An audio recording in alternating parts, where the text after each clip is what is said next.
Hello అందరికీ. So అందరు ఎలా ఉన్నారండి? Hope everyone is doing good. So ఇవాల్టి మన స్పెషల్ ఐటమ్ వచ్చేసరికి స్పైసీ అండ్ టేస్టీగా ఉండే పన్నీర్ బటర్ పులావ్ అనమాట. ఎప్పుడైనా మనం రెగ్యులర్గా చేసుకునే బిర్యానీస్ ఇవి బోర్ కొట్టినప్పుడు ఏదైనా స్పెషల్గా చేసుకోవాలి అండ్ దాంతోపాటు మనకి ఈజీగా అండ్ తక్కువ టైంలో అయిపోవాలి అనుకుంటే ఇదైతే ది బెస్ట్ అని చెప్పొచ్చు. సో దీనికి కావాల్సిన ఇంగ్రీడియంట్స్ ఏవైతే ఉన్నాయో నేను స్క్రీన్ మీద చూపిస్తున్నాను. వీడియోని అయితే ఎక్కడ స్కిప్ చేయకుండా కావాల్సిన ఇంగ్రీడియంట్స్ అయితే చూసుకోండి. ఇదైతే సింగిల్ పాట్ పులావ్ అని కూడా చెప్పొచ్చు. సో ప్రొసీజర్లోకి వెళ్ళిపోతే ఫస్ట్ అయితే ఒక పెద్ద కడాయి పెట్టుకోవాలి. దాంట్లో మనకు కావాల్సినంత ఆయిల్ అనేది యాడ్ చేసుకోవాలి. ఆయిల్ హీట్ అయిన తర్వాత ఆల్రెడీ మనం కట్ చేసి పెట్టుకున్న పన్నీర్ పీసెస్ ఏవైతే ఉన్నాయో అవి ఆయిల్లో వేసి గోల్డెన్ బ్రౌన్ కలర్ వచ్చేదాకా ఫ్రై చేసుకోవాలి. గుర్తుపెట్టుకోండి, మనం పన్నీర్ని ఆయిల్లో వేసిన తర్వాత వాటిని ఎక్కువ డిస్టర్బ్ చేయొద్దు, ఎందుకంటే అవి కొంచెం సాఫ్ట్గా ఉంటాయి కాబట్టి మనం ఎక్కువ కదిపే కొద్దీ అవి అయితే విరిగిపోతాయి అనమాట. సో గోల్డెన్ బ్రౌన్ కలర్ వచ్చేదాకా ఫ్రై చేసుకున్న తర్వాత వీటిని అయితే పక్కకి పెట్టుకోవాలి ఒక ప్లేట్లో తీసుకొని. నెక్స్ట్ ప్రొసీజర్లోకి వెళ్ళిపోతే బిర్యానీ స్పైసెస్ లైక్ షాజీరా, మరాఠీ మొగ్గ, అనస పువ్వు, బిర్యానీ ఆకు, చెక్క ఇవన్నీ యాడ్ చేసుకున్న తర్వాత మనం కట్ చేసి పెట్టుకున్న ఆనియన్స్ కూడా యాడ్ చేసుకోవాలి. ఆనియన్స్ గోల్డెన్ బ్రౌన్ కలర్ వచ్చేదాకా యాడ్ చేసుకోవాలి.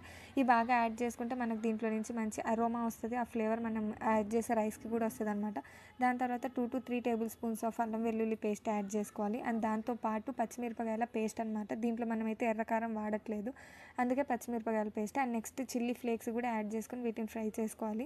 అండ్ దాని తర్వాత దీంట్లో 2 టేబుల్ స్పూన్స్ ఆఫ్ సాల్ట్ అనేది యాడ్ చేసుకొని కూడా ఫ్రై చేసుకున్న తర్వాత ఈ గ్రీన్ కలర్ మటర్ ఏవైతే ఉన్నాయో బఠానీ అంటారనమాట, అవి కూడా యాడ్ చేసుకొని బాగా ఫ్రై చేసుకోవాలండి. మనం యాడ్ చేసిన బఠానీ ఏదైతే ఉందో అది కొంచెం సాఫ్ట్ అయ్యేదాకా ఫ్రై చేసుకోవాలి. అండ్ నెక్స్ట్ ఇక్కడైతే వాటర్ యాడ్ చేస్తున్నాను. దీని మెజర్మెంట్స్ వచ్చేసరికి నేనైతే 3 గ్లాసెస్ ఆఫ్ రైస్కి 4.5 గ్లాస్ ఆఫ్ వాటర్ అనేది యాడ్ చేశాను, అంటే 1:1.5 రేషియో అన్నట్టు. సో వాటర్ అనేది యాడ్ చేసిన తర్వాత మనం మూత పెట్టుకొని దాన్ని అయితే మరిగించుకోవాలి. రోలింగ్ బాయిలింగ్ అయితే అవ్వాలి.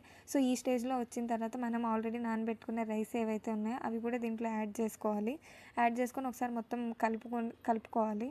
5 to 8 మినిట్స్ మీడియం ఫ్లేమ్లో పెట్టి కుక్ చేసుకున్న తర్వాత ఒకసారి మూత తీసి పుదీనా, పచ్చిమిరపకాయలు and 2 to 3 table spoons of lemon juice అనేది యాడ్ చేసి ఒకసారి అయితే బాగా వీటిని మిక్స్ చేయాలి.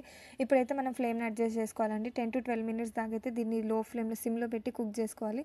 సో దానికంటే ముందు ఆల్రెడీ మనం కట్ చేసి పెట్టుకున్న టమాటోస్ అండ్ మనం ఫ్రై చేసి పెట్టుకున్న పన్నీర్ పీసెస్ ఏవైతే ఉన్నాయో అవి మొత్తం రైస్ పైన నుంచి అయితే స్ప్రెడ్ చేసుకొని మూత పెట్టుకొని 10 to 12 మినిట్స్ అయితే దీన్ని లో ఫ్లేమ్లో కుక్ చేసుకోవాలి. సో అంతే ఈజీగా అండ్ ఎమ్మీగా ప్రిపేర్ అయిపోయి పన్నీర్ మటర్ పులావ్ అనేది రెడీ అయిపోయింది. సో అయితే చూస్తున్నారు కదా ఎంత ఎమ్మీగా ఎంత డెలీషియస్గా ఉందో. అంతేనండి, చాలా సింపుల్గా ప్రిపేర్ చేసుకునే ఇది రెసిపీ. సో మీకు కనుక నచ్చినట్లయితే లైక్ చేసి షేర్ చేసి సబ్స్క్రైబ్ చేయండి. నా వీడియోని కనుక నచ్చినట్లయితే మీ ఫ్రెండ్స్కి ఫ్యామిలీ మెంబర్స్తో షేర్ చేసుకోండి. Thank you for watching. Videos కావాలో నాకైతే కామెంట్ సెక్షన్లో మెన్షన్ చేయండి. అండ్ మీరు కనుక ఈ రెసిపీని ట్రై చేసినట్లయితే మీకైతే టేస్ట్ ఎలా వచ్చిందనేది నా కామెంట్ సెక్షన్లో అయితే పింక్ చేయండి.